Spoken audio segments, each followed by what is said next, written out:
5 মিনিটের মধ্যে এই স্থান ত্যাগ করে চলে যাওয়ার জন্য, অন্যথায় আপনাদের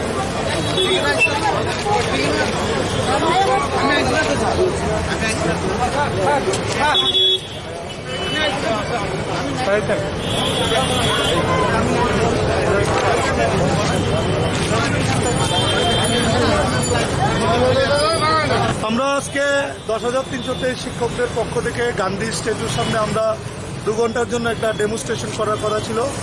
আমাদের মূল উদ্দেশ্য ছিল ডেমনস্ট্রেশনের, আপনারা শুনেছেন বা দেখেছেন বিভিন্ন সোশ্যাল মিডিয়াতে, সুপ্রিম কোর্ট যে ভার্ডিক্টটা দিয়েছে সরাসরি গ্রুপ সি এবং গ্রুপ ডিতে নিয়োগ করার জন্য।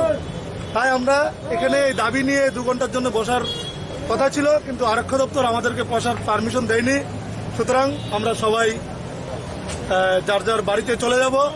পরবর্তী সময় আমরা কথা বলে আমরা আমাদের যে দাবি সেই দাবি নিয়ে আমরা আগামী দিন আমরা লড়াই আন্দোলনে থাকব। মূল দাবি কোনটা আপনাদের? আমাদের মূল দাবি হলো সুপ্রিম কোর্ট যে ভার্ডিক্টটা দিয়েছে সোলাস হিসাবে গ্রুপ সি এবং গ্রুপ ডি মাধ্যমে সরাসরি 10,323কে নিয়োগ করতে হবে, কোনো ধরনের ইন্টারভিউ নাই। এই দাবি নিয়েই আমরা আজকে গান্ধী মূর্তির সামনে এসেছিলাম, কিন্তু আরক্ষা প্রশাসন আমাদেরকে বসার পারমিশন দেয়নি। আমরা কোভিডের যা যা প্রসিডিউর, স্যানিটাইজার, মাস্ক, যা যা সোশ্যাল ডিস্টেন্স মেনটেন করে আমরা দাঁড়িয়েছিলাম, কিন্তু আরক্ষা দপ্তর এবং এডিএম সাহেব ওনারা বলছে কোভিডের জন্য আমরা বসতে পারবো না, তাই আমরা সবাই চলে যাচ্ছি ওনাদের কথা মান্যতা দিয়ে। কিন্তু আগামী দিন আমরা ইতিমধ্যেই এসডিএম এবং এসডিপিও সাহেব, এসপি সাহেবকে জানিয়ে আমরা এখানে আবার বসবো। যতক্ষণ অব্দি আমাদের দাবি পরিপূর্ণ না হয় ততক্ষণ অব্দি আমরা আমাদের আন্দোলন চালিয়ে যাব, আমরা রাস্তায় থাকবো।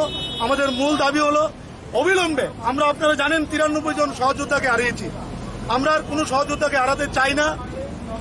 যারা হারিয়েছে তাদের পরিবারে একটি করে সরকারি চাকরি প্রদান করতে হবে, এবং আমরা যারা আছি তাদেরকে গ্রুপ সি এবং গ্রুপ ডির মাধ্যমে সরাসরি নিয়োগ করতে হবে।